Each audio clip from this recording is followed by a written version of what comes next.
So again, the items that are open for public comment on the agenda, and this is for the regular agenda, are items 1 through 32, item 36, items 63 through 80, and items 82 through 100. As you can see, we have a lot of people here today. It's not guaranteed that we will be able to get through all the speakers. Yeah, sounds good. Hi, my name's Jonathan Hale. I'm speaking on behalf of Inner City Law Center. We defend tenants, sue slumlords, and fight for more housing in Los Angeles. Our office is located at the corner of 7th and Central. We are Skid Row's law firm, and we stand firmly in support of the project at 4th and Central alongside our partners at the Building Trades and the Downtown Women's Center. This project is designed by the same team that built the Smithsonian National Museum of African American History and Culture. It'll turn a cold storage facility into over 1,500 units of housing, retail, and public green space. This is exactly what we need to build the future of our city, and we stand firmly in support. Thank you.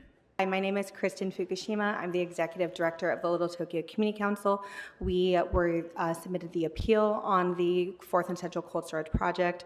LTCC, I guess our update is LTCC has negotiated a community benefits agreement with the property owner, and we are no longer pursuing this appeal.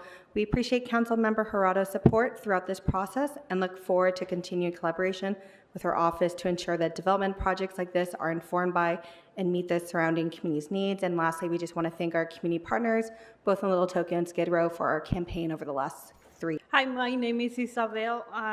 I am South Central United. Hoy doy gracias al liderazgo gracias al liderazgo y la dúplica de asignación para los parques. Los parques para mí son muy importantes y para mi comunidad. I'm here to give my thanks for the leadership. Señora, si puede pausar, por favor. Okay. Puede empezar de nuevo, lo siento. Okay. Buenos días, mi nombre es Isabel. Yo vengo de South Central, Distrito 9. Good morning, my name is Isabel, and I'm here from South Central, the 9th District. Doy gracias por su liderazgo y duplicar la asistencia para los parques. I want to thank you for your leadership and for your assistance with support for the parks. Los parques para mí son importantes y para mi comunidad. The parks are very important for me and for my community. Y agradezco su compromiso de impulsar la nueva iniciativa. And I appreciate your efforts to go forward with the new initiatives. Y aún necesitamos su apoyo en este noviembre y estamos listos para trabajar con ustedes. Muchas gracias. We need your support this November, and we're ready to work alongside you, with you. Thank you very much. Members, I'm speaking to item number 19.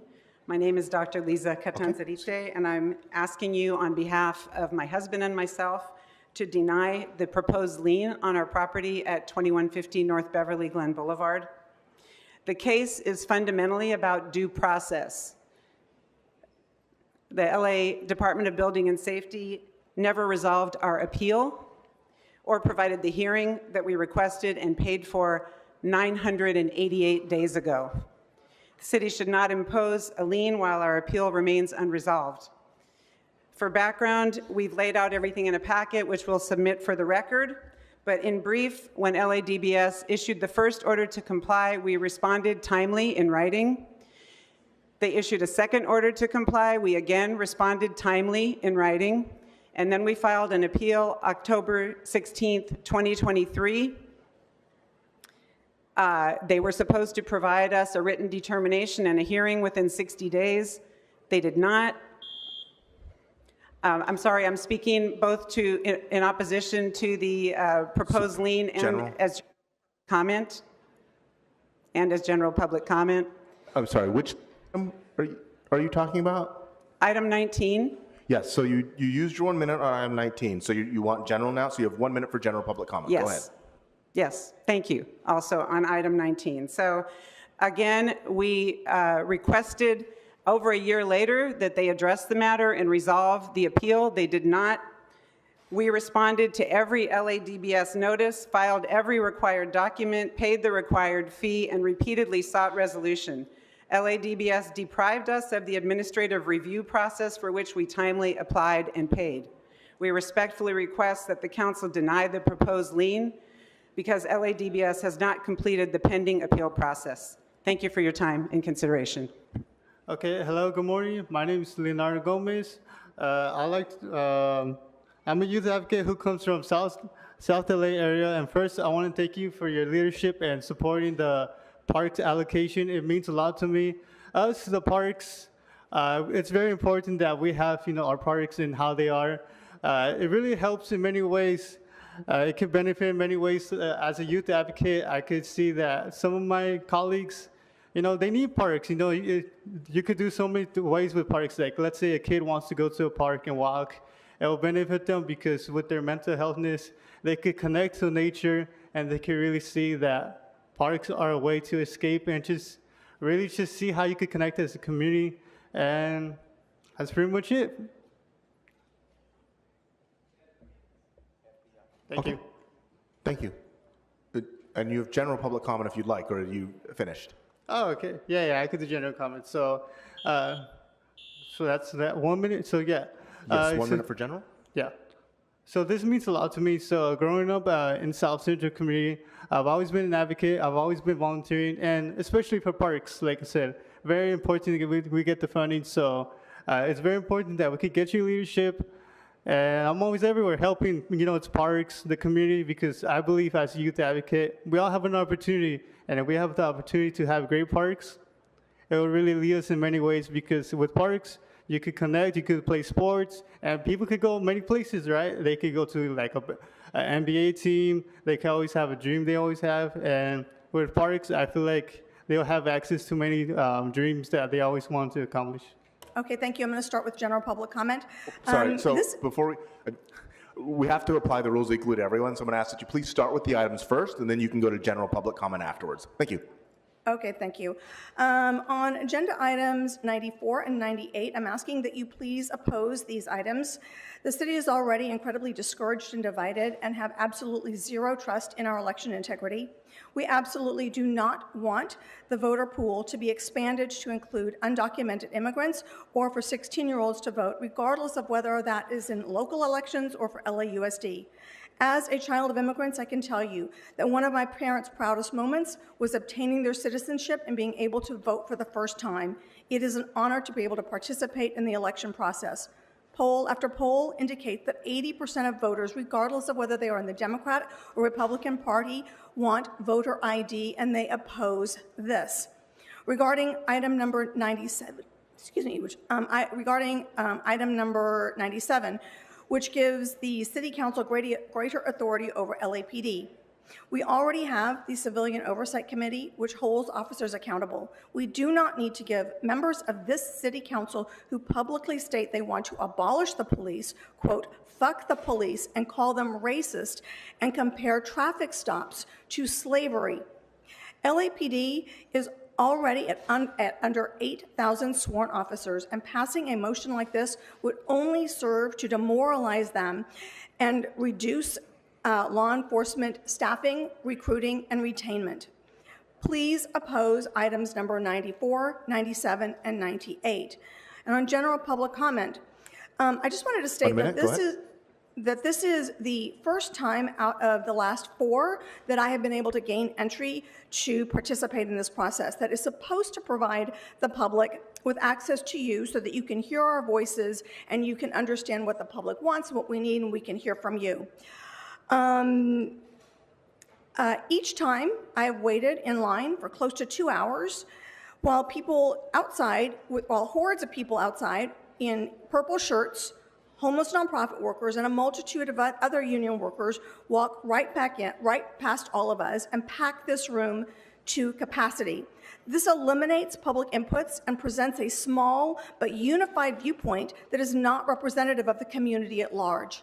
I ask that you make amendments so that everyday people can come here and have our voices heard as well. Thank you so much. A couple things before we resume public comment. Mr. Herman, this is your first and only formal warning. To be clear, it was not because of what you did right after Mr. McCosker's presentation. It was because you interrupted the previous public speaker during her public comment, and I legitimately couldn't hear what she was trying to say at the end. So, if you disrupt this meeting again, you'll be eligible for removal pursuant to Rule 7 and Rule 12. Do not disrupt this meeting. Thank you so much, honored council members. James, charter nerd, I'm here to speak to 9497 in general, specifically to support police reform. In this, I am not alone. I attended nearly every meeting of the Charter Commission since November, and I'm now celebrating my 124th hour of charter reform meetings. In all my time, by percentage of subject, public comment in favor of police reform was the overwhelming majority, at 24.93%. The question before you is simple. Should this body of elected officials have the authority over the LAPD, or is the current system enough? The evidence that the current system does not work is overwhelming.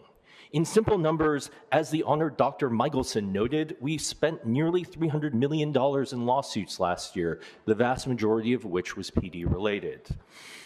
A number that is only set to increase based on last year and this year's protests alone. When the police do something wrong, the members of this body are blamed. Just think of the outcry over the shooting of Jameson, the St. Bernadoodle. How many offices here have received comments about that? You are asked to change these things, and you cannot, because you do not have literal power over them. You are entering into a contract negotiation in November for 5 years, and you have no power over the future behavior post-signing. You are entered into an Olympics with no power over how to discuss police policy. You have the opportunity now to change this. Meanwhile, the June 18th letter from the LAPPL is an extraordinary monument to truculence and misinformation. It also assumes a damaging and oppositional relationship to this body. You have the power also to restore faith in the LAPD, something that is affecting every part of this city, from its recruitment to the way that people report to it. I know it is the nature of administrators to be cautious, to believe that the status quo does less harm than an uncertain future. I am here to tell you that the status quo is doing enormous harm. General? First and simply, the reason why all of these good people have shown up is plain. The status quo harms us. We are asking you to change it. And second, and maybe more seriously, there's a widespread belief that City Council does not care about the lives of ordinary Angelenos, that this body, small and large, endlessly deliberates and does nothing. Having spoken to you and your staff, I believe this to be wrong. I believe you care enormously. I'm asking you to demonstrate that care today. I am asking you to demonstrate, to trust that the culmination of a nearly 2-year-long process should not be delayed. The headline tomorrow should not read, City Council tosses the work of 2 years. The headline should read, City Council does the work that the public has been asking for. I want to be able to tell the young people in the back of this audience to believe in this body, and I trust and believe that you will do that. Thank you so much. Okay, before we begin, and your time has not started, Mr. Herman, we have a lot of new people here, so I just want to warn everyone. I suspect, but I hope that I'm wrong on this, but I suspect that what you're about to hear may be very offensive for a whole multitude of reasons. We do apologize. We have to allow him to provide public comment, provided that he is on topic, and that is an emphasis for you, Mr. Herman, to be on topic. And the best way to get through it and the fastest way to get through it is to not interrupt him and just ignore it. We appreciate your patience, and we do apologize. And with that, you have 3 minutes for the items and 1 minute for General, Mr. Herman. Go ahead.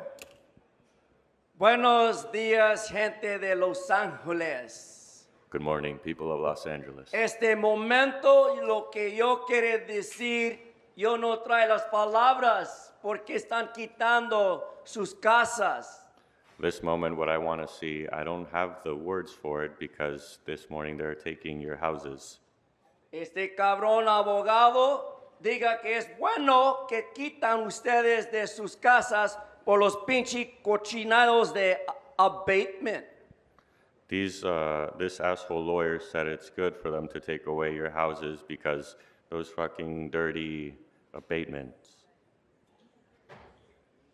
So, ladies and gentlemen, thank you for listening to item number 2 and 3 with these unconstitutional abatements regarding why the city continues to put liens on your property at a time when we, the public, you, the American people, you, the dreamers, African American minority Angelenos, are displaced.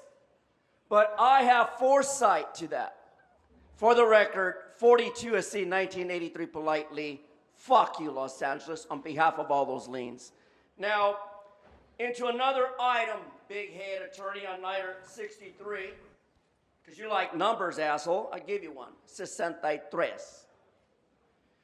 Regarding the 60-foot wide easement for storm drain. Well, the honest truth, everybody in America, we have the worst infrastructure in America. We are the downgrade of what America is not. Mr. Herman, this is not how it works. This is your first only formal warning. You need to speak to the actual item 63, not the infrastructure in America as a whole.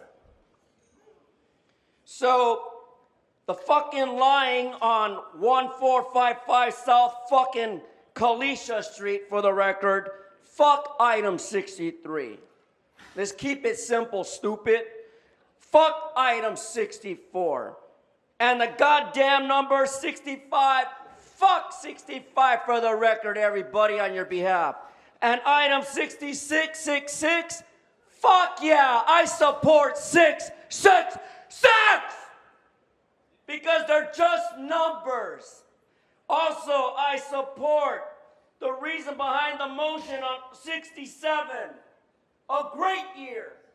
A year that I, a God, was born into this world to talk before the infamous criminal corruption of whom other than Diano LA encouraging participation bullshit? That's item 67, fool.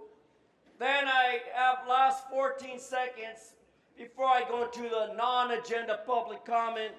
Look at here, Smoke and Scan. Up to 85 motherfucking problems, and I only get General 1 public second. comment. So the world should understand that it's not a dream to be a wetback, but it's a crime according to the Bible, the book of Romans chapter 1. As you heard the Supreme Court ruling, we are no longer supporting faggots, homosexuality, because God hates you. You are Mr. Herman, address this body or address no one. You will forfeit your time. Address the body. This is about mental health, motherfucker. Do you understand what mental health is? Have you ever observed someone with mental health? Well, Batman has mental health. That's why he sees a psychiatrist. For that reason, I dress like an asshole. For you, Pumpkinhead, or Smoking can understand that you suck a dick, you dog-eating motherfucker. 42 USC 1983 politely, fuck you, Grove.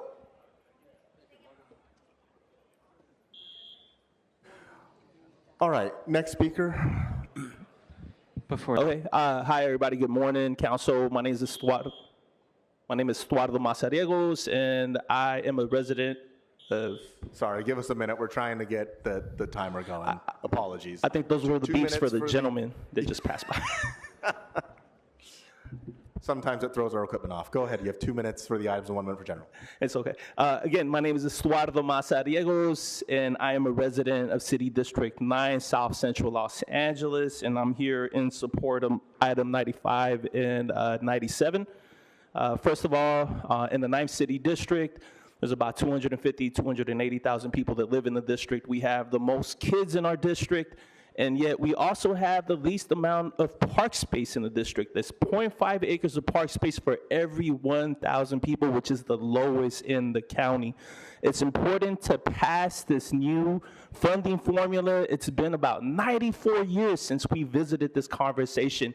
And we're not asking for anything major. We're asking for common sense policy to ensure that the parks in the 9th City District, the South Central Los Angeles, that my 5-year-old daughter has a park that they can go to, they could swing, they could use the slides, that it's fully staffed. Just last week on Friday, I was part of a town hall meeting in South Park where there was one full staff member and 2 part staff members for a 19-acre park where the residents of the community could not utilize the entire park for itself.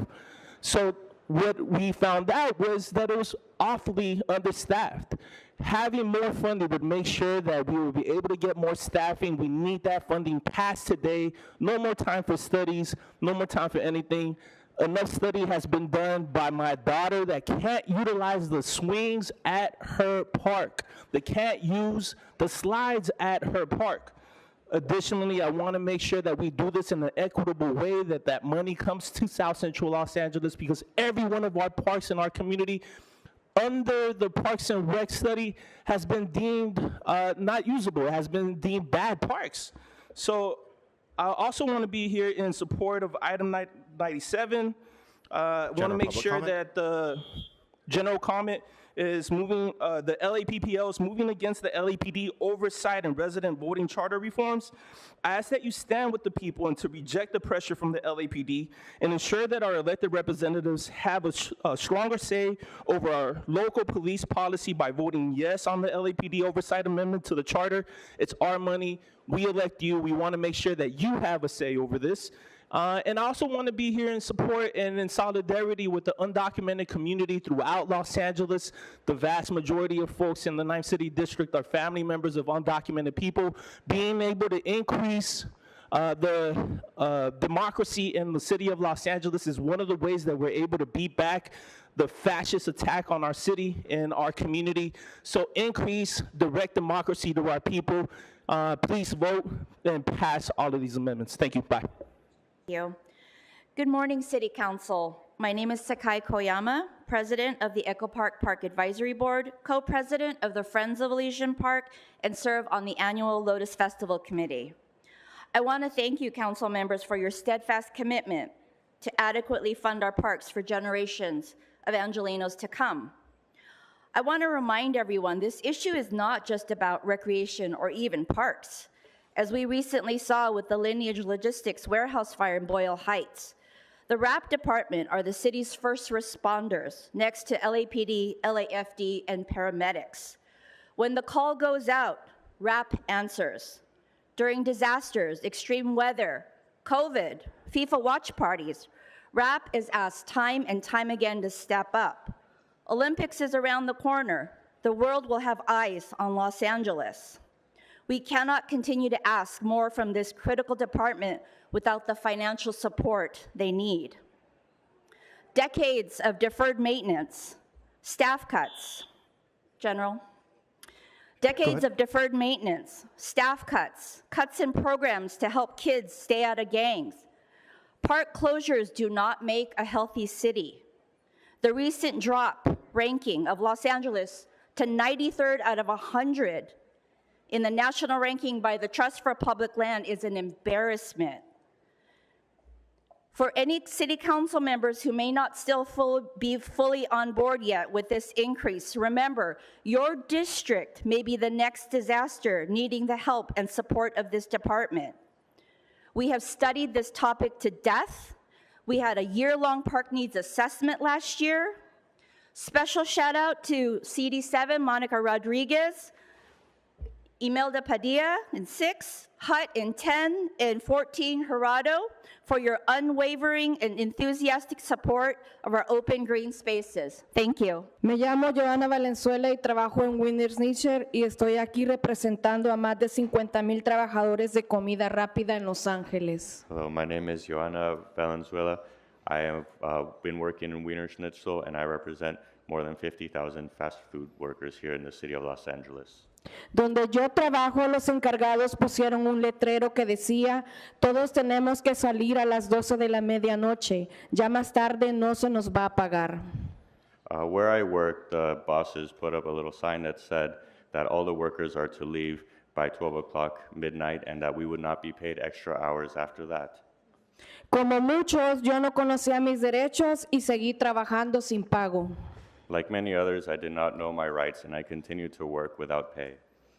Ahora que sé que existen las leyes para proteger a los trabajadores y que hay una unión de trabajadores de comida rápida, ya no me quedo callada.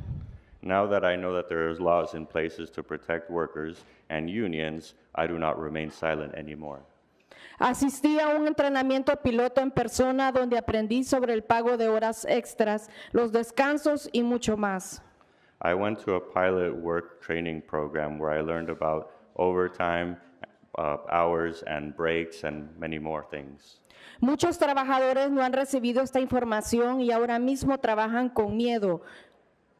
Many other workers have not been cognizant of this information and now they work in fear. Por eso necesitamos un entrenamiento dado por expertos que no sean los jefes. This is why we need trainings that are taken into effect by experts and that are done by experts and not our bosses. Apoyemos a los trabajadores de comida rápida que queremos trabajos justos y honestos. Support the fast food workers because we want to be able to work with dignity and fairly. Gracias. Speaker, which items would you like to speak to? Ya. Mi nombre es Teresa Yaguaca. Trabajo en Cal Junior más de 20 años. Mi jefe siempre me decía... One moment, please. Sorry. My name is Teresa Yaguaca. I've been working for 20 years in Carlos Jr. Mi jefe siempre me decía que si me quejaba de mi sueldo podía despedirme y prohibirme trabajar en comida rápida. My boss would always tell me that if I would complain about my wage, that they would fire me and they would prevent me from working at other fast food places. En ese tiempo yo era madre soltera que tenía niños pequeños y desconocía mis derechos. During that time, I was a single mom and I had very young children and I was unaware of my rights. Pero recientemente en un curso piloto de derechos laborales aprendí la importancia de revisar mi talón de cheque. But now, during these pilot work training programs for knowing your rights, I learned that I had to review my timestamps.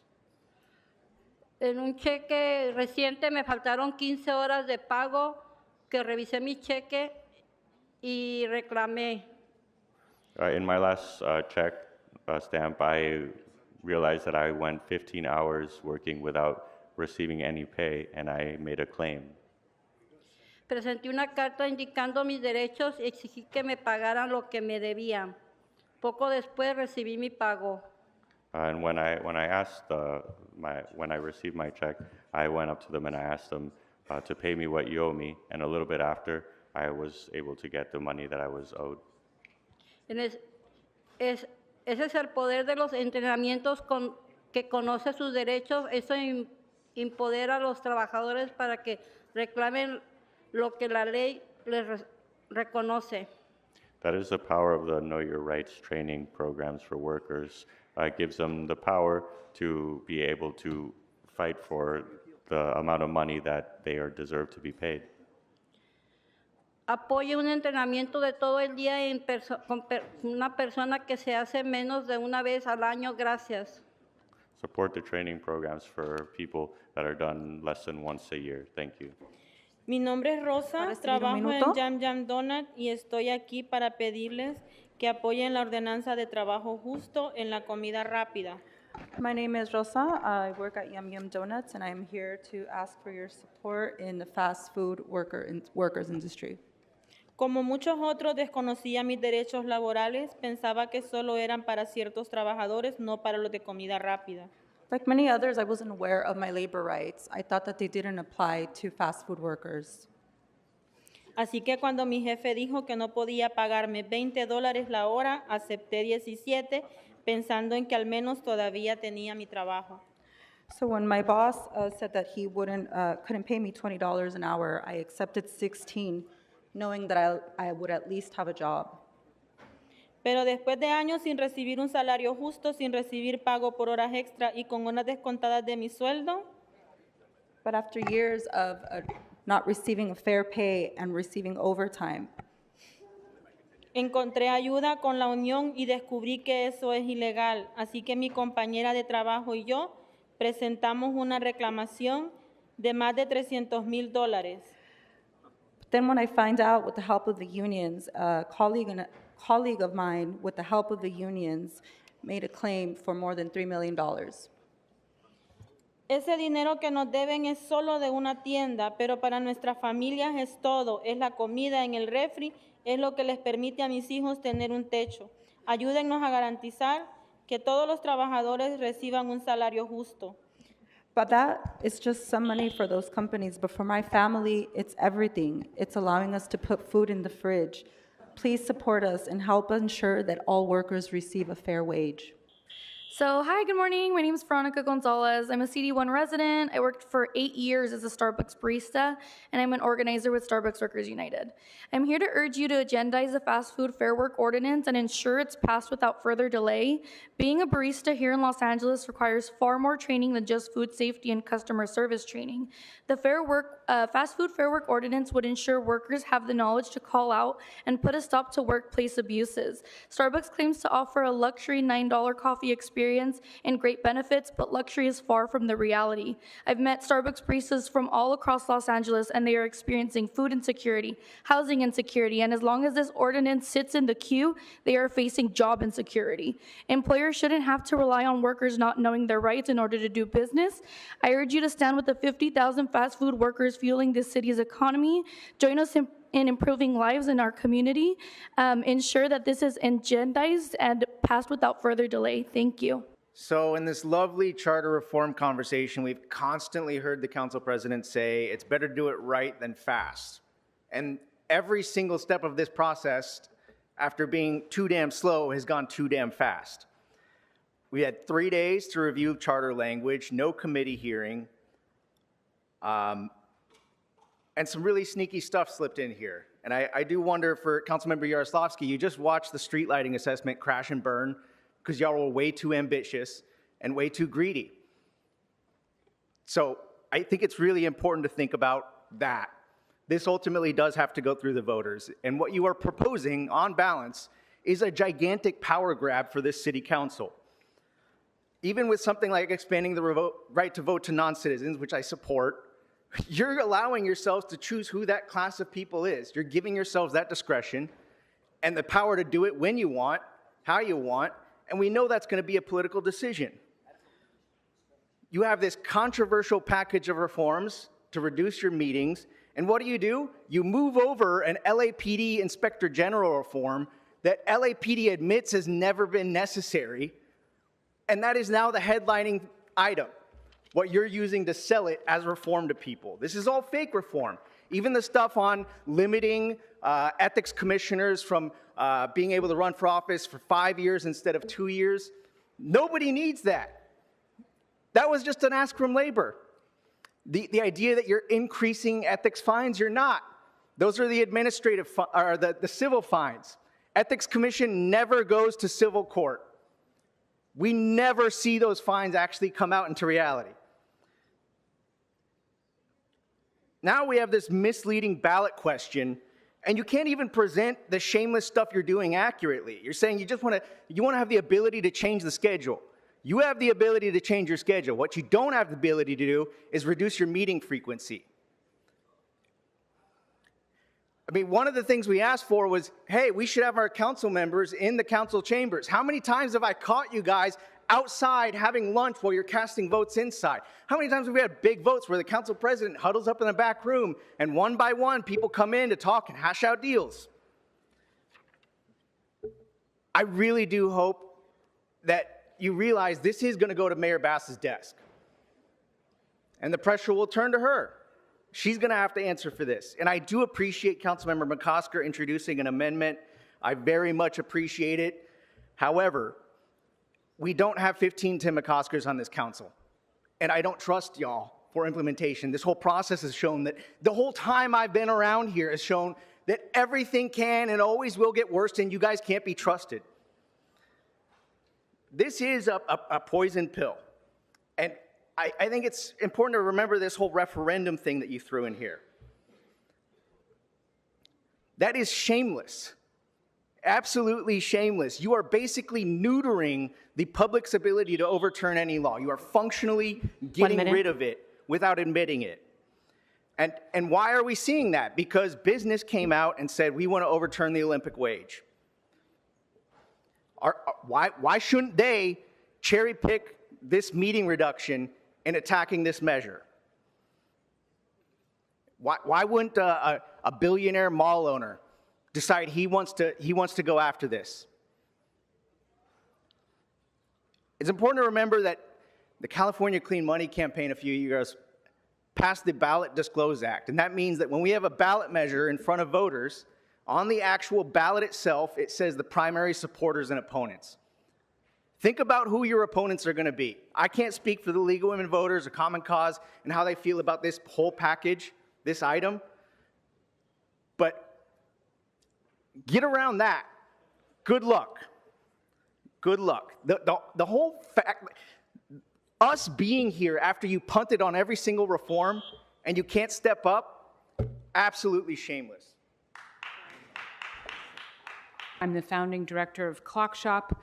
Clock Shop brings arts and culture programming to parks and public land in Los Angeles. For the past 22 years, we've offered public programs for thousands of Angelinos in public space and on public land. We've seen our communities come together and connect because of our programs. One of our most well-attended events is the annual Kite Festival in LA State Historic Park. This past May, we welcomed over 10,000 people to the park to connect with each other, fly kites, celebrate, and protect public land. People love this event and our park. Our parks are spaces which need to be maintained and protected for everyone, especially our kids and for future generations. Thank you all for supporting parks. Please move this forward today. Thank you. Good morning, council members. Jason Greenwald, Friends of Griffith Park. I want to thank you once again for the work that you've done on the parks funding measure. You've heard from many of us park activists. You know how important this is to Angelinos. You've thoughtfully considered the issues, and you've come up with a plan that makes sense for our city, makes sense for our people, for our parks. It's smart, it's thoughtful.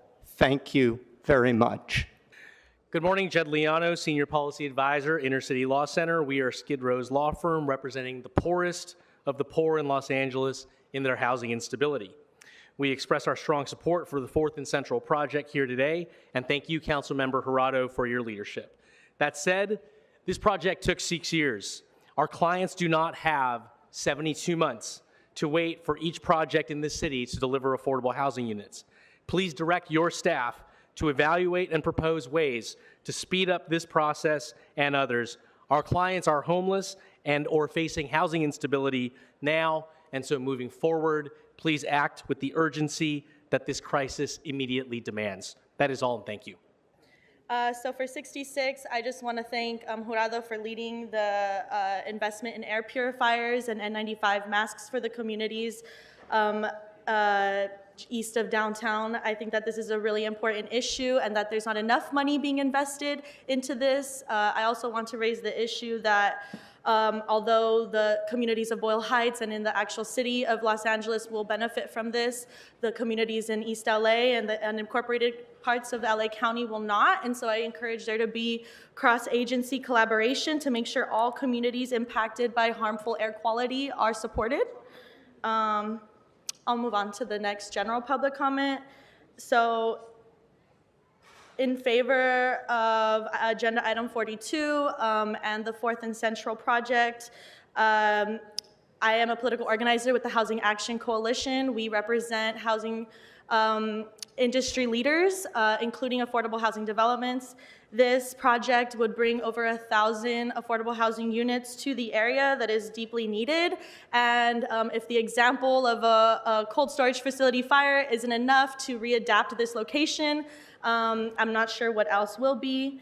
In addition, agenda item 49 offers a low-rise bonus that we highly support. The more that we can support developers in creating affordable homes will help us reach our housing goals in the city. So as much as we can do to increase feasibility and affordability to create projects and make them actually happen, we highly support. And last but not least, I just want to speak in favor of agenda item 62, which is leading efforts of youth hiring. We need more of that. Quiero hacer un comentario público. Mi nombre es Dina Alvarado. Trabajo como cocinera para Carl Jr. desde hace 3 años. My name is Dina Alvarado, and I'd like to make a public comment. I've been working at Carl's Jr. for the past 3 years. Les pedimos apoyo en la ordenanza de trabajo justo en comida rápida con el entrenamiento sobre nuestros derechos como empleados, ya que se nos violan nuestros derechos en los trabajos donde nos exigen mucho, pidiéndonos que hagamos nuestro trabajo por 2 personas en cocina, rápido, a lo cual se hace lo posible. Sin embargo, yo We're here estoy to ask, dañada. de mis señora, manos. su pausa, por favor. We're here to ask for your support for the fast food fairs workers ordinance and to ask for your support in programs such as Know Your Rights training. Adelante. Estoy dañada de mis manos por hacer el trabajo consecutivo. Aparte de eso, sin días de enfermedad, muchas veces sin mi lonche. Tengo problemas, no puedo ni peinar a mi hija por las mañanas. Todo empleado merece conocer sobre sus derechos porque es abuso el que tenemos en nuestro trabajo. My hands are injured due to the repetitive work I'm having to do at work. I cannot sometimes brush my daughter's hair. All employees, all workers deserve to know their rights. Necesitamos conocer y que aprueben, por favor. Se los pedimos. Como trabajadores, tenemos derechos, somos seres humanos, nos cansamos. Gracias. Okay, number 1, about the Fashion District, Business Improvement District. I am for the bids to a certain extent, but in a way I'm not, because it's so quasi and there's no oversight. Okay, and this is my concern. If you keep allowing these to continue, like the East Hollywood bid, they haven't had a meeting since November. They're so scared because we come and talk about, because they're around the area of Scientology, and they have a Scientologist on the bid. And so they just would rather hide and not have meetings. There's no oversight. Who's the oversight? So if you do this one with the Fashion District, who's going to have oversight if they stop having meetings or they stop doing what they're supposed to do? You guys don't make it clear enough with these bids and what their jobs are and what they're supposed to do. Like, they're not supposed to be harassing people like they do. They're not supposed to be, like, they act like they are their own police force at times, and we're saying no to that. And I think Smoke and Skim would agree with me on that. We'll find out. The next one is for the lien abatements. Okay, I keep saying I don't want no more nuisance abatements until you deal with Scientology's nuisance and abate it. Okay, because they are taking over an entire street over and over and over again and block sidewalks illegally, mind you. And Hugo, you know this is true, but you don't do anything about it, and we wish you would. So it's a nuisance, and you know it, because I know you have all the letters from the different neighbors that live on the street and all around there talking about what a nuisance it is, both with music, with sound, with them acting like they own the street, with being surveilled, with being, they surveil everybody with their guards following everybody, intimidating everybody. I can't think of a bigger nuisance. And why aren't you doing anything about it, Hugo? Why are you ignoring it? Why are you ignoring me? Everyone wants to know. Smoke and Scan wants to know too, I bet. We'll find out. When it comes to the engineer that you're going to put on, okay, yeah, I'm good. We need an engineer. That's great. But I want them to be, I hope we can advise them now not to accept any kind of street vacation application from Scientology because they don't deserve it. They don't own that street. Even though they try to, they don't. It would cause more abuse for the community. And I'm also asking Public Works and for engineering to revoke Scientology's R permit. They use it to abuse the community, and it needs to stop. How much more time do I have? And when it comes to you guys like being so scared about, if people disrupt the call-in, what about, why aren't you doing call-ins for the committees? And so, why don't you worry about that rather than like, oh, what are we going to do if somebody calls in? And I guess you can hang up, right? One minute. Public comment. Okay, I am here because I'm sick and tired of this a month ago, Scientology was denied a permit to have an event. They still had their 3-day event. They shut down a public street for 3 days without the city having any indemnification or anything because they were not granted a permit. So I thought that would get the city to say, okay, we need to, enforce this. No, Scientology goes and applies for a permit for July 4th. And guess what? They gave it to them. Hugo, how can you have an entity take over a city street for 3 days illegally without a permit and then grant them a permit a month later? It's ridiculous. You guys where's the CAO? Where's the CAO? Isn't he the risk management guy? Do you know how much risk you're putting on the city by allowing these permits to go through? I bet Smoke and Skin would agree with me. I'll find out that we don't want this to continue. It's fraud. Good morning, council members. My name is Alan Compton. I'm the founder of SALT Landscape Architects. We've been designing public space in Southern California for 15 years. Our office believes the city's commitment to funding parks is a reflection of the city's commitment to jobs, public health, access to nature, and protection of democratic public spaces. Restoring funding through the Charter Amendment demonstrates the city's commitment towards bringing the quality of our parks up to the quality we would expect of a world-class city. We deeply appreciate the council members who are behind the Charter Amendment that will help restore funding to our parks. And if there are any other members who are hesitant, I really strongly encourage you to join your colleagues in committing to the city's open spaces. Voting to fund the parks is a vote for jobs, public health, and community resiliency. Thank you.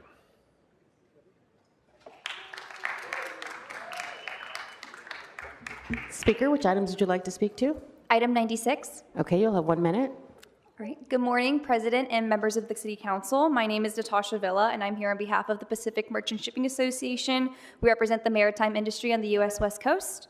On behalf of a larger stakeholder coalition, we have some serious concerns about the proposed workforce impact disclosure included in the charter reform package. Our concerns are that the requirement in the charter creates uncertainty without clear definition, such as what standards apply, who determines whether the disclosure is adequate, and whether it becomes another basis for delaying or challenging projects. Port businesses already undergo extensive environmental review and permitting. Adding another undefined approval requirement will increase costs, delay projects, and discourage investments. We hope that this will not be included in the final language. Thank you for your time today. Good morning, City Council and City Family. Lionel Mars speaking as an individual on charter reform and general public comment, please. City Okay, Attorney. so which items on charter reform would you like to speak to? General. Okay, you'll have 1 minute. Okay, I am here today to speak in strong support of the charter reform recommendations by Fair Rep LA. For the past 9 months, I, alongside many dedicated advocates, have invested our time, our energy, and our hope into advancing meaningful charter reforms that will make Los Angeles more responsive to the people of Los Angeles it serves. We have listened to communities, we have organized, and we have pushed for changes that reflect the urgency of this moment. I urge the City Council to act with courage and clarity. Our city is not at an inflection point, and our residents are looking for you for leadership that meets the scale of their needs. As our nation marks its 250th anniversary, we have the opportunity to show what local democracy can look like. Please do the right thing. Thank you. Good morning. My name is Lorena Cepeda. I am from El Salvador, a TPS holder, and a community organizer with Carecen LA. The city of Los Angeles is home to 1.35 million immigrants. We have enriched Los Angeles with our culture and have contributed the growth of this city. I am grateful for all the opportunity this country has given to me. Today, I'm here asking for the support of the LA City Council so that we as residents of Los Angeles with the right to vote and right to elect to our LA City and the school district. representatives regardless of our immigration status. Thank you. John Christensen. I teach and do research in the Institute of the Environment and Sustainability at UCLA, where my work focuses on environmental equity and access. Increasing the charter allocation for parks is fully within the intent and history of the charter, which protected parks and library funding because they are essential to the life and culture of a great city. Study after study confirms that parks are where we are most likely to encounter people different from ourselves, to listen, learn, and build trust. We need those spaces more than ever in LA. I deeply appreciate the careful, thoughtful consideration the City Council demonstrated in developing this fiscally sound compromise measure. And I urge you to come together to move it out of Council today. Thank you. So you'll have 1 minute. Sure. My name is Mario Berrigan. I'm with the IBW Local 11, representing over 12,000 members in Los Angeles County. And we're here in strong support of the 4th and Central project. We'd like to urge all council to accept all all the reports coming back from the EIR and move this project forward so we can get our members out to work. I appreciate your time. Thank you. Thank you very much.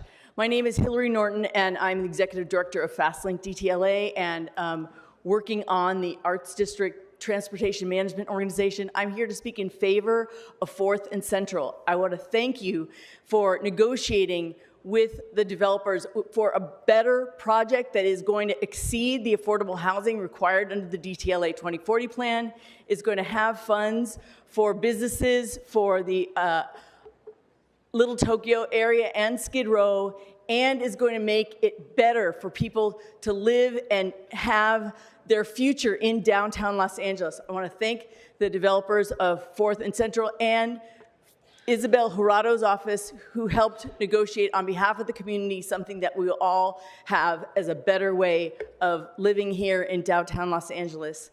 Thank you all for caring so much about developing more places for people to live. As a parent who has kids who would love to actually live here in Los Angeles, I would like to see more opportunities for people to live and thrive and own businesses and travel in downtown Los Angeles. Thank you very much. Hello, good morning. My name is Fernanda. I'm from South Central LA in District 9. And I would like to thank you all, first of all, for doubling the park allocations. Parks are very important for everyone. And thank you so much for committing, for the commitment in the moving allocation. However, we still need your support. To pass this November, we are looking forward to working together. Let's move this, let's get this done today. Please don't make us come back in July. Please. Thank you. Hi, my name is Luis Medel. I'm a DACA recipient. I just wanted to express that I'm a part of the community. I would really love to vote, but I can't. But also to people who are just primarily Spanish speakers, that, you know, they experience the city and the city experiences them, you know, and I think they should be able to give some insight with regards to what path the city goes forward, because as of now, they're being ignored within the school and the city. With regards to item 97, with regards to the police department, I think we're all aware of how the police department ignores basic rights, has taken advantage of the fact that they could get away with murder. And I think right now we have this opportunity that, you know, for the future, that we don't have to deal with this, you know, in the long term. I think that we should have a vision of what the city looks like. And I think I see a city that doesn't have to deal with getting brutalized. I would ask all of you who are the current council members to envision what the future looks like without having to deal with your rights being ignored.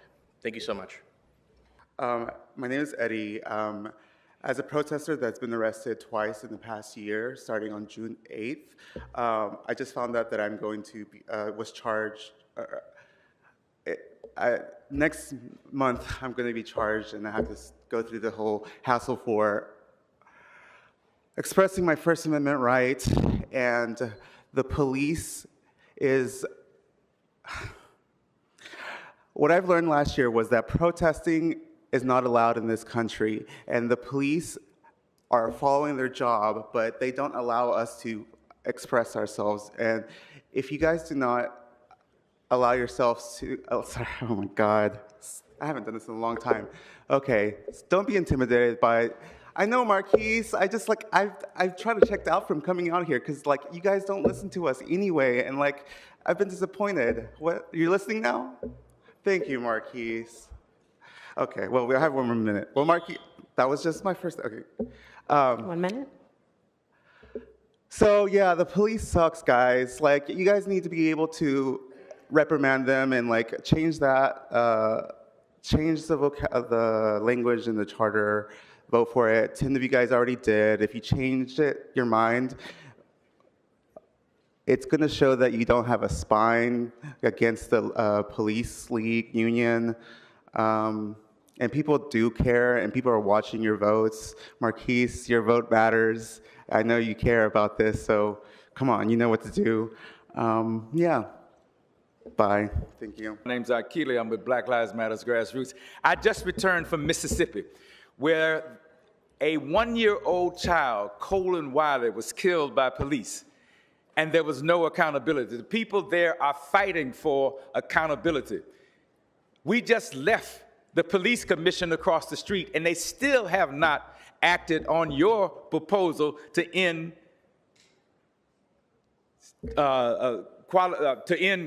qualified immunity, to end the stops. We need real accountability. The police in this city have done everything possible to resist transparency and accountability.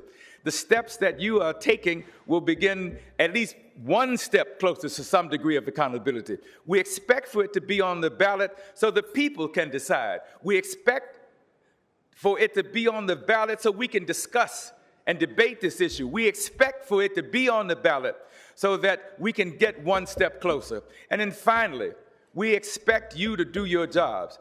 We are disappointed that you did not choose to expand the city council. We are disappointed that you chose not to discuss and put on the ballot ranked choice voting. We are disappointed at that. But you can now make a simple decision to move forward with more accountability, more transparency for an institution that has desperately, desperately needed it from its inception to today. Support Resolution 97, and make sure you put it before the people so that we can make the decision. Thank you. It's absurd that we're even here at this point. So we have to remember that this is years in the making, right? Decades in the making, that the charter has not been opened for reform in decades, right? Let's think about all of the things that have happened around the country and around the world since then. Let's also think about the fact that 1,200 people a year are killed by the police, and think about how many people are killed by the police right here in Los Angeles by LAPD, and the fact that every year it keeps increasing. It has increased by almost 68% under McDonald's tenure. The reason why we are here is because of the blatant racism and anti-Blackness embedded within the city and embedded with not only within LAPD, but also within policing in general. And so we are here because we need change in this city, and there was work that has been done for decades to get us to this point. And now all of you, many of you, are sitting here scared, not wanting to do what is right, what is just, and what is necessary, simply because you're scared of the LAPPL. Because you are scared of the Los Angeles Police Protective League, because you took money from the Los Angeles Police Protective League and you are voting in their interests as opposed to voting for the interests of the people. And I can say that there are a few of you around this right now that you don't fall into that camp. So I hope that not only do you do what is right and just and necessary and vote to move forward these charter amendments, but also that everybody else here takes a strong stance and that they actually vote in the side of the people. Because this is something that we have all been working for months. You didn't even want to talk about police reform or police any accountability or anything from the beginning. We had to force that upon you. And now here we are, and you want to take that away from us because many of you are thinking about politics as opposed to people. You're thinking about the profits and your next move and your next job as opposed to people. We have to remember that Keith Porter was killed just this year. We have to remember that there are countless people who have been, we were literally just at Police Commission where they're talking about two murders that they want to determine whether they are in or out of policy. We want you all to be able to make those decisions because we vote for you. We don't vote for commissioners. We had to go in there and talk about the fact that we want the pretextual stop motion to be moved forward because currently City Council can't do that by themselves. This is what we are talking about. This is what is important. This is what is necessary. And we need every single one of you to do that, to vote to move this forward, or else you will need to remember that you are complicit too. That the blood of the murder of those who were killed by LAPD also rests on your hands and the hands of your staff, and the fate of the city is on your shoulders. Speaker, which items would you like to speak to? I'd like to speak to all items, but my child was going to share my time. Your child can have their own time. We don't So share time. they'll get their own time? Okay. Yes. Okay. So you'll have 3 minutes. Okay, thank you. So I want to underscore what Baba Akili just offered, and I want us to sit in it. That on June 14th, a 1-year-old baby was murdered by police in Senatobia, Mississippi. A 1-year-old baby named Cohen Wiley. And Los Angeles has a history, and the city council has a history of pointing across the country and saying that's horrible what happened in Senatobia. Just like in 2020, you pointed across the country and said that's horrible what happened to George Floyd. And it is horrible.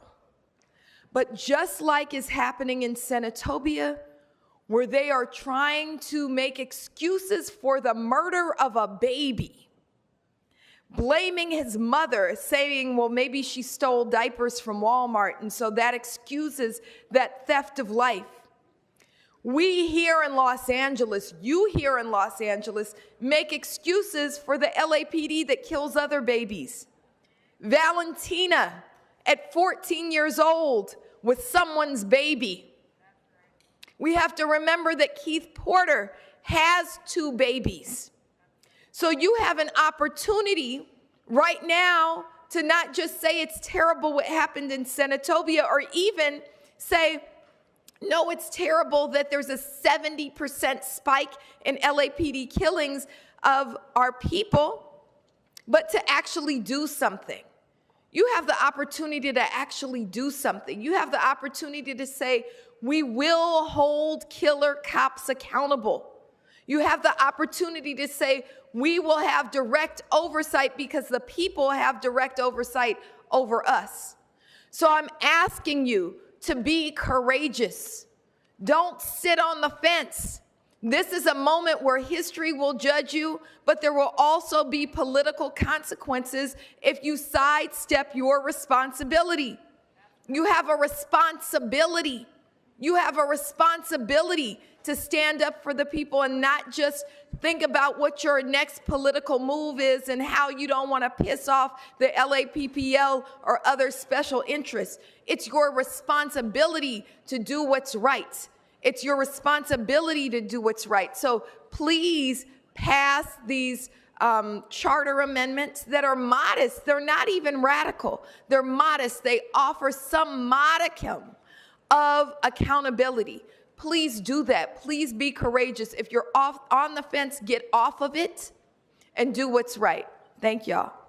Good morning, council members. I think my colleagues have said things very eloquently, so I'm not going to try and even attempt to speak as well as they have. But the point remains, item 97, this charter amendment, and when we talk about police accountability in general, this is something that I fought for my entire life. It's 22 years. 22 years of my life, I've been aware that the LAPD is one of, if not the most murderous police force in America. That is really disheartening because I've always dreamed of growing old in the city as a Black person, and the older I get, the harder it seems to make that dream a reality. I see Black folks leaving all the time. I just came from the police commission meeting where a Black father was saying that he was racially profiled in a traffic stop, and his sons had to sit on the curb with him and watch that situation happen to him, and he wasn't cited, he wasn't fined, nothing. These kinds of interactions, it's not just about the physical injustice, like, oh, there was no justification, there was no probable cause. It's the mental and emotional drain of being a Black person in the city, of having to deal with the knowledge that there is a police department who controls everything, who controls y'all. I know that many of y'all may have taken money from the Los Angeles Police Protective League, but I have to remind y'all that y'all are the big dogs, okay? Y'all are the ones who were elected by the people to represent us, not the LAPPO. They are like almost like a mafia. They're like an AIPAC.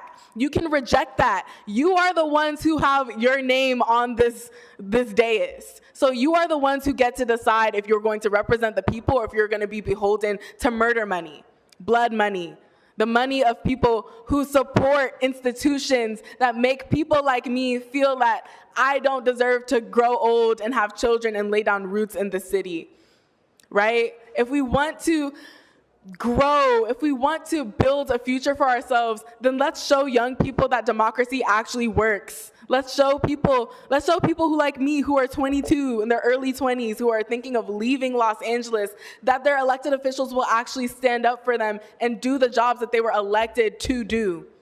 I'm thankful to the council members who posted about this item today, who mentioned to the community, who collaborate with the community, and who want democracy to be an actual people-fueled process. So thank you, Member Soto Martinez and Councilwoman Hernandez, for your work with the people and for your representation of our wants and needs, but I call on all of y'all to do the same and to vote for this charter amendment, to vote for police reform. Thank you. I'm actually going to do general. Good morning. Members of the council, I'm here today on behalf of the thousands of Los Angeles residents who refuse to be silenced. We are demanding that this council fulfill its duty to the taxpayers and do not certify the results of this mayoral election. Right now, our city's streets, economy, and local governance are being driven into the ground by radical, destructive policies. When an election yields results that continue to push this damaging agenda, we have a moral obligation to stand up and demand absolute transparency. Because our local election institutions are failing us, we are escalating this fight. We are officially calling on the President of the United States to step in and invoke federal law, specifically the Communist Control Act of 1954, to address the radical subversive elements undermining our constitutional governance from within. This is no longer a fair democratic process. It is a direct threat to our local sovereignty. A simple recount will not fix this. We want a clean slate. We are demanding that the registrar recorder halt this certification process immediately and that this election be rerun entirely under full transparent scrutiny. To this council, to the board, to the registrar, hold the line. Do not certify these results. We will not back down until the people of Los Angeles get the lawful, honest election they deserve. Thank you. God bless America. All right, that concludes public comment for today's meeting. I want to thank everybody who came to speak. Mr. Clerk. Colleagues, I wanted to talk about items 94 and 98. You know, I have difficulty understanding why we would model our elections after a city that warns non-citizens that their personal information may be obtained by Immigration and Customs Enforcement, as well as other agencies, organizations, and individuals. San Francisco, the only California city that allows non-citizen voting, provides the following warning on its official voter registration form and on its election website. So this is our actual registration form for non-citizens. In bold, colored in blue, it says, important notice for non-United States citizens. Any information you provide to the Department of Elections, including your name and address, may be obtained by Immigration and Customs Enforcement, better known as ICE, and other agencies, organizations, and individuals. In addition, if you apply for naturalization, you will be asked whether you have ever registered or voted in a federal, state, or local election in the United States. You may wish to consult with an immigration attorney, an organization that protects immigrant rights, or other knowledgeable source before providing any personal information to the Department of Elections. This is not my language, colleagues. This is the city and county of San Francisco.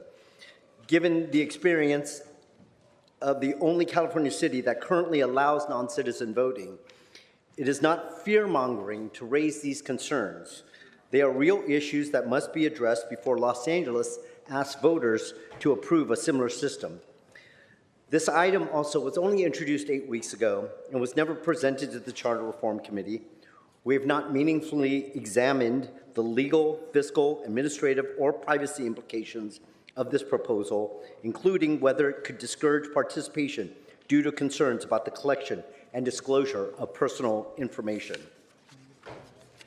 The need for additional vetting is obviously, to me at least, has become clear. That the city attorney has now advised that this proposal raises serious legal questions about whether the charter can lawfully restrict future councils from amending and implementing ordinance except during the 2-year period following the adoption of a final redistricting plan. If that restriction cannot be legally enforced, the only remedy is to empower politicians with broad authority to amend major election laws by ordinance.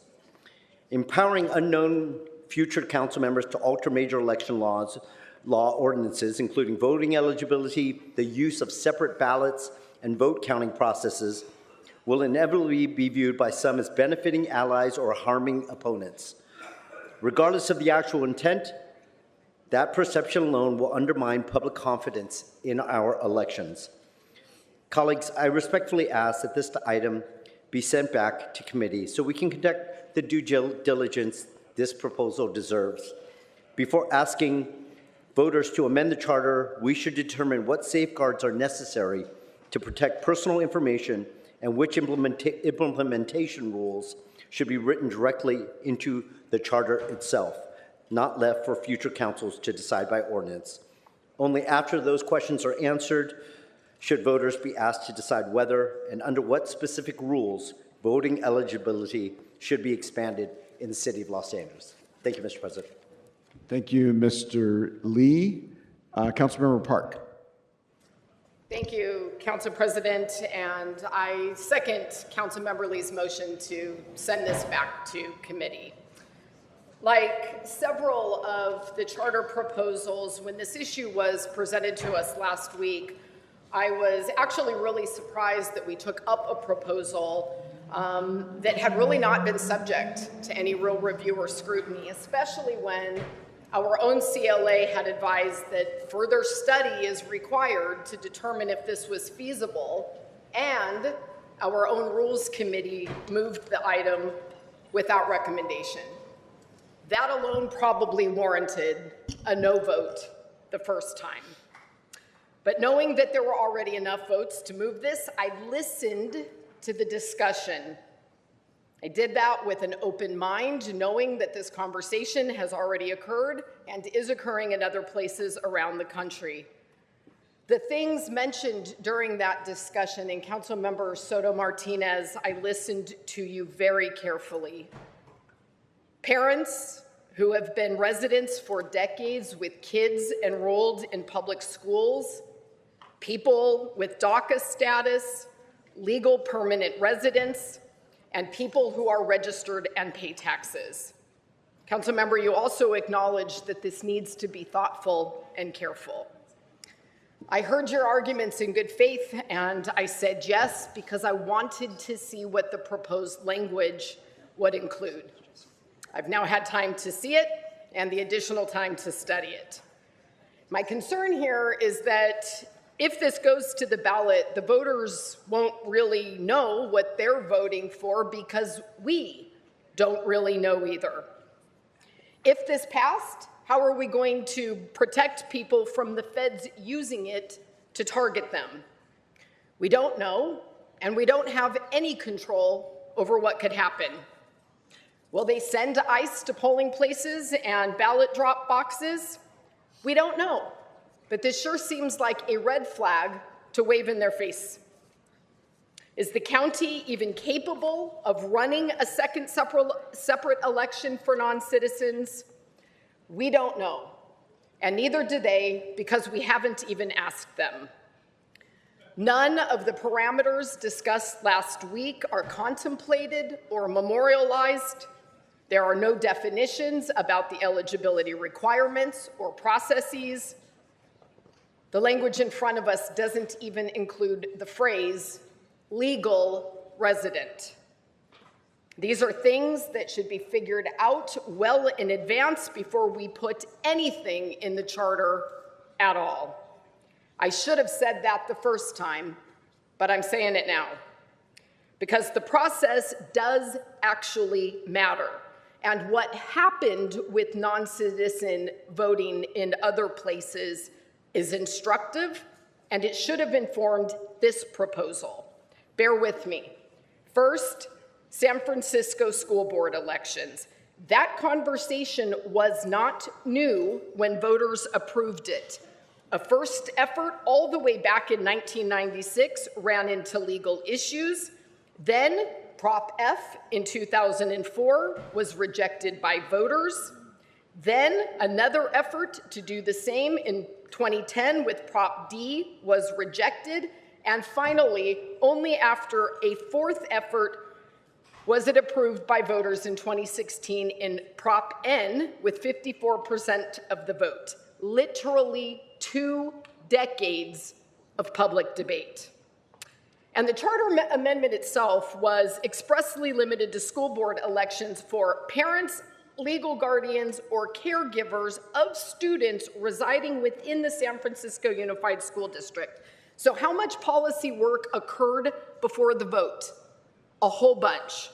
Before Prop N ever reached voters, we already knew specifically who would qualify, which elections were covered, what the implementation costs would be, and how many additional voters would become eligible.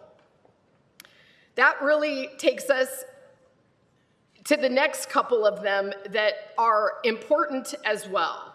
And just to toggle back to what you said, Councilmember Lee, in San Francisco, the only place that has in fact implemented this in California, we actually see warnings about how dangerous this is for certain populations to participate in.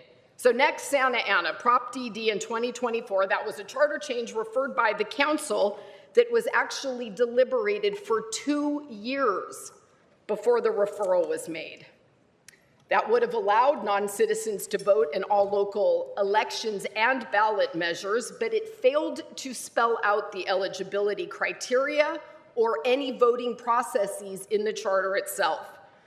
It failed miserably with voters, and then it devolved into litigation anyway over procedural concerns. And I personally pulled up all of the Prop DD ballot materials and read them myself. They actually included a warning from the city attorney that the Orange County Registrar's election system could not administer a secondary election system. As I noted, here we haven't even talked to LA County about whether they can do this, nor do we have any legal advice from our own attorneys about how a system would be administered. So that takes us to Oakland and Measure S. Like San Francisco, it was limited to parents, guardians, and caregivers in school board elections for students residing in Oakland Unified School District. Nearly 4 years later, and they haven't been able to figure out how to implement it or even complete an administrative framework, again, because of issues with the Alameda Board of Supervisors and county elections, including legal issues around what documentation is required to register, voter confidentiality, and other issues. And then in Washington, D.C., finally, where non-citizen voting has been implemented in local elections, that was done by the council after extensive committee hearings, testimony from election officials, amendments, legal assessments, financial analyses, and public debate over implementation. And even so, now today, it is tied up in litigation. This is information that we should have in front of all of us before we make a decision as significant as this, and it really just reinforces that this isn't ready to be enshrined in our city's constitution and our charter. So for this reason, Councilmember Lee, thank you for the motion to refer this back to committee. Let's do that. Let's send this back where it belongs, and let's have that thoughtful and careful discussion and consideration. Let's take the time that we need to hear from the public, get the legal advice, and put in the time warranted for something of this magnitude. Thank you. Thank you, Councilmember Park. Councilmember Soto Martinez. Thank you so much, Mr. Chair. You know, let me grab my words. You know, first of all, I want to thank you, Councilmember Park, for your vote on this item last time. It meant a lot for me to vote in that way, and a lot of your comments, I want to say I'm very appreciative of them as well. This conversation, I think, is heading in the incorrect direction. I think folks bring up a lot of things that need to be worked out with this item, and of course, I certainly agree, which is why the item in front of us is not prescriptive, it just tells us that we have the ability to do it. A lot of these concerns can be worked out, bringing in different community groups, legal experts, anyone who needs to do it. This is only simply saying that should council have the ability to do this in the future. And many of the comments that were made today are fear-mongering. To cite the website from San Francisco to say as a reason why we shouldn't do something, I am personally insulted by it. Because let me tell you something. When we organize and we uplift people's voices, we follow their lead. Somehow, as to say because of this fear with the immigrants' rights community, that we, because of the fear that we feel for them, we're not going to do something for them, that's baloney. Let me tell you something. There's over 1 million people in this region that are undocumented. And every single day, they get up, they take their kids to school, they go to work, and cross this city under the risk that they won't come back home. And you know why they do it? They do it because they want a better future for themselves and their family. I don't need to talk about the history of this country. We all know the civil rights movement. People walked down to vote at the risk of being killed. This country was created by people taking courage and pushing so that everyone can have the right to vote. So I'm not moved by the fear-mongering, because when I spoke to the immigrants' rights groups, they said, we want to do this. Let's go. This is the right thing to do. However, at the core of who I am is I am an organizer. An organizer is a rule in organizing. It says you never move ahead of your people. The folks from the immigrants' rights group, they're there. They're with me. They want to fight this. But there are constituencies and groups that I have to admit I have not done the work. We've seen letters from the Black community come in saying there's concerns that they have. And you know what? I grew up in South Central Los Angeles. The Black and brown solidarity is deep to me. It means something to me. And I don't want this to be something that gets pushed through that is seen as a negative, something negative for the city of Los Angeles. I want this to pass. I want us to give the ability for folks that live, work, pay their taxes to be able to vote in local elections, whether that's school board, city council, or whatever we decide. But when that happens, I want that to be a celebration that brings Black TPS recipients, Afro-Latinos, and Latinos together in a joyous moment that we can celebrate the diversity of Los Angeles. And unfortunately, I feel like there's still much more work to do on that front.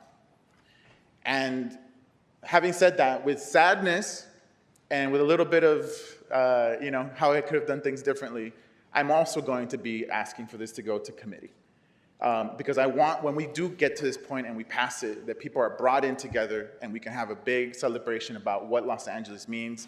So I appreciate the motion, Mr. Lee, but I will also be, I will accept that as a friendly, and hopefully we can have this more thoughtful discussion in the future, and then we can have something we can press in front of the voters. Thank you. Thank you so much, Mr. Soto Martinez, and thank you to all the members who spoke. I think Mr. Soto Martinez expressed, and Councilmember Park as well, a bit of bittersweetness. Like, this is clearly the right thing to do. As someone who grew up in South LA, this city probably more than any other city, the reason why we don't have the trouble that Detroit or Baltimore or other cities have, where after the war on drugs and deindustrialization, major parts of their city just went vacant, is because people moved here, immigrants moved here, moved into those houses, did jobs, sent their kids to school, kept our economy and our neighborhood going. And the idea that they are prohibited from voting is just wrong. It just is.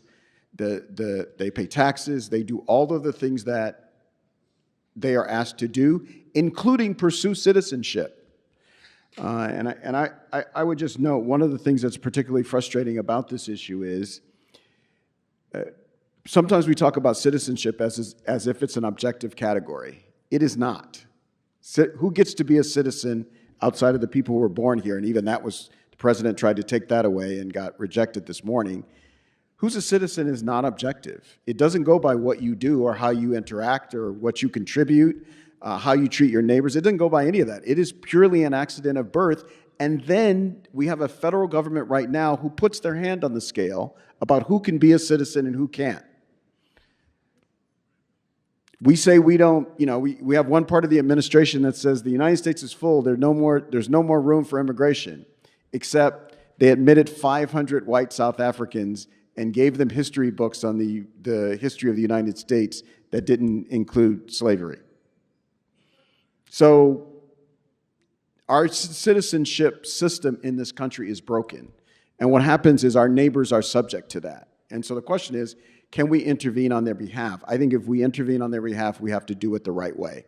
And I think Mr. Soto Martinez is right, Mr. Lee and Council Member Park is right. We've got to do it the right way, which means we got to take a little more time to do it. And so I thank Mr. Soto Martinez for his acceptance of the friendly amendment, and we'll move. I think we can do 94 and 98. Mr. Soto Martinez, that's what you were going to say? I was just going to say that. Yeah. So if Mr. Lee, if I can amend your motion and say, can we move 94 and 98, which is just the school district version of this, to committee? I believe we had a second from Councilmember McCosker. If there are no other speakers on this, let's open the roll, close the roll, tabulate the vote. 14 ayes. This item is referred back to committee. And which committee is that? It is the Ad Hoc Committee on Charter Review. All right, it seems like we don't have anybody lining up. Hey, Foo, So right here. hold on. Okay, and for the record, for everybody, the item is related to a closed session, and it is to confer with its legal counsel regarding a significant exposure related to a written threat of litigation against the city and related to LAPPL. You have 1 minute. Go. In regards to the fucking impact report for fucking end mitigation and the end severity and the end intensity of harmful fucking legal counsel regarding the fucking stupid dickhead attorney up there and his colleagues is the exposure related to significant written threat. The only threat you get, you fucking Korean dog, is learn the law, apply the law, and apply the rules. This is not on the agenda, so stick to the item. I'm going to forfeit your time. I am on the fucking agenda. I'm talking about the city council's May recess of closed session. Then speak to the item. Stupid motherfucker. I'm not Black Lives Matter. I'm on the fucking subject. So don't fucking interrupt me when I'm on the goddamn subject, asshole! All right, you were off again. I have warned you multiple times. You know the rules. You are here literally almost every day. So your time is now forfeit. Next speaker. You dick. Okay, I would like to say that, you know, I come here often, right? I come here a lot trying to tell the city how they are putting themselves at litigation risk, right? And I'm sure I'm not the only one, right? There's a lot of people that come and tell you guys of the litigation risk. Yes, I'm the one, and Smoke and Scan has heard me over and over again how many times I talk about Scientology, and you guys are putting yourself at risk by doing the things you do. So then, guess what? Maybe I'll sue you guys, because I've had my rights violated many times with these permits where they don't allow the pedestrians to go through. I can sue you guys, you know? And so, you know, when are you guys going to stop allowing yourself, like stop leaving yourself open to litigation and listening to people? So yes, I know you have to hire an attorney here because, okay, what are you going to do? Not defend the city? I mean, you're defending yourself against, I mean, Scientology is suing you 7 times, right? I guess you have to spend money on that too, but when are you guys going to listen to people and prevent it? Thank you. Your time has expired. Council members, my name is Min Yang. 2024, May the 2nd, my son got killed by LAPD in my living room while he is having a mental health crisis. I stood before you in this very chamber a few months after.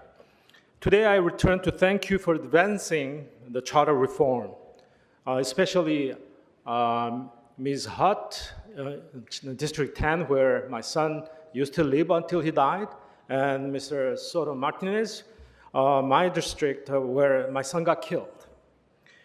I love Los Angeles. I wanted LAPD to be the absolute best department in the country, so accountable and trusted that it needs no political shielding. This reform is not against the police. It's for the police and for the citizens they serve. Best way for the LAPD and the city take a huge step. Thank you, Speaker. Your time has expired. Next speaker. I'd like to speak on the item regarding city litigation. It seems like I have had a lot of encounters with the LAPD that were very negative. I'm talking about a detective who falsified a police report, committed perjury during my trial. I was sexually harassed by one of the police officers and he was not held accountable. So I feel like it's gotten to the point where I have to take a stand and file my own lawsuit against the LAPD and the city. From my understanding, this city is already at a budget deficit, and it seems like I might have to escalate it to the courts or to the Department of Justice in Washington, D.C. So if the police is not reformed, if they're not held accountable, and the city's not doing anything, then I think it is time that I escalate it to somebody that's actually going to investigate and hold these individuals accountable. LAPD has also been targeting peaceful protesters out in the streets, and with this, I yield my time. Thank you. Next speaker. Okay. Mr. President, it looks like we have exhausted all the public speakers for this item. Check the motion. Okay. Okay, I'll just vote no. Okay. You good? Can I go? All right, Sister Soto Martinez. Thank you so much. No, it's always good to have clarification. Thank you so much, Councilwoman Hernandez. I, too, am objecting to this amendment or motion to send to committee. Colleagues and folks of the public, I am deeply disappointed and that after months of having a conversation through the Charter Reform Commission, here at Council through rules, and now in Council. And by the way, this item passed City Council just a few days ago, that we are now saying we're going to move this to committee. This is an issue of all the things that have come out through the Charter Reform Commission. That was the #1 issue that was discussed by the public. When folks came and discussed how they wanted to see their city change, this was #1. It's been discussed, investigated, legal analysis, and just the last time that this issue came up, there was one concern, and that was a concern brought up by Mr. McCosker about whether this required a meet and confer. Well, that has also been answered, and it's very clear to me that it does not. And so I guess what I'm asking is, what's the holdup? Why the delay? Why are we holding back the city from making progress? I do not want this to go to committee. I hope that's where folks land.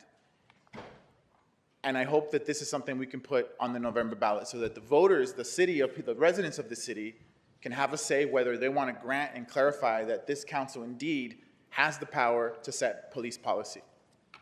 Thank you, Mr. Soto Martinez. Councilmember Hernandez. Thank you, Council President. Thank you, Councilmember Soto Martinez. Colleagues, please, I urge you, let us put this in front of the voters this November. And who knows, the voters might say, no, we don't want this. And then all y'all can say, we told you so. Or it could give us an opportunity to move this city forward so that we can establish general policy. No one's trying to get involved in disciplinary actions, the operations. No one's trying to tell anybody when they can use a gun or not. We want general policy to have a voice at being able to say something about that, to bring it up, to develop it for the department. I don't think that at this moment, you know, LAPPL is going to do what LAPPL does, which is they're going to always threaten lawsuits. They're going to sue us. They're going to say that they're going to invest in campaigns, and they will always do that. The chokehold that they have on this body is wild to me. We literally started going broke because of the promised raises. Like, there's so many things that we just continue to give and give and give. We are just asking for a little bit of a voice at the table in drafting ordinances that will make the department better serving for our city. No one wants to create more opportunities for liabilities. We don't want to keep paying out lawsuits because of the LAPD. Please give the voters the opportunity to give us a voice at the table when it comes to certain LAPD policies. And yes, like LAPPL in their letter wrote, this will bring more accountability. And just like the city attorney said, and the report, this is not trigger a meet and confer issue. So I hope colleagues, I hear you, Streffen. Colleagues, please, I urge you put this in front of the voters. Thank you. Thank you so much. All right, so we've got an amendment before us that parenthetically, folks, I have lots to say about, but we're going to hold it and try to play the role of facilitating this meeting. Mr. McCosker has made a motion. Now I got Councilmember Jurado. I should have called for the vote. All right. So Mr. McCosker has put forward a motion to consider this further, which it would go to the ad hoc committee on charter review. If you want that to happen, vote yes. If you want to consider it today, you'll vote no. Just so everybody's clear. Mr. Soto Martinez again. Yes, thank you so much, Mr. Chair. I'm requesting a voice vote on this item. All right, Mr. Clerk. Now, Councilmember Jurado? We're going to grant the voice vote. We just need the clerk to work out how that works.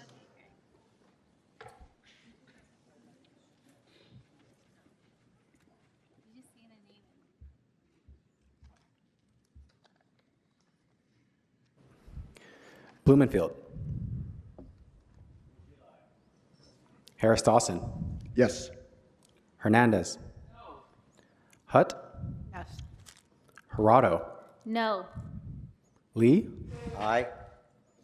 McOsker. Yes. Nazarian. Aye. Padilla. No. Park. Yes. Price. Absent. Rahman. No.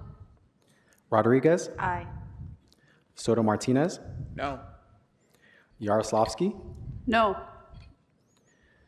8 ayes, 6 noes. This motion passes. All right. Thank you. I got Councilmember Hernandez and then Councilmember Rodriguez.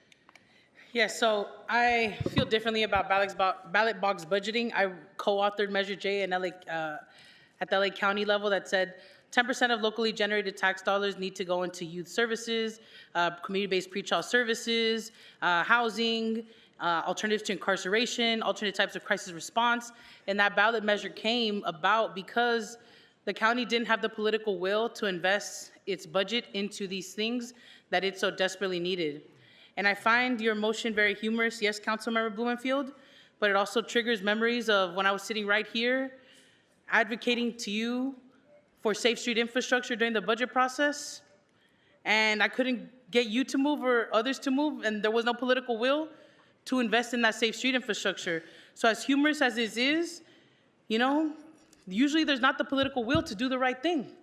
And that's unfortunate. So that's why sometimes ballot box budgeting is required. And I'd like to provide a friendly amendment to remove the police language and instead add language to support the LA Animal Services Department.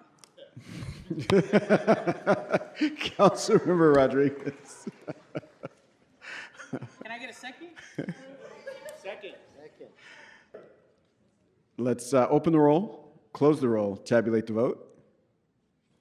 13 ayes. All right. 3 o'clock for ad hoc committee on the LA 2028 Olympic Games. Okay, we'll begin with Audit LA. Go ahead, you have 1 minute for the item. Okay, this is the zoo, right? Okay.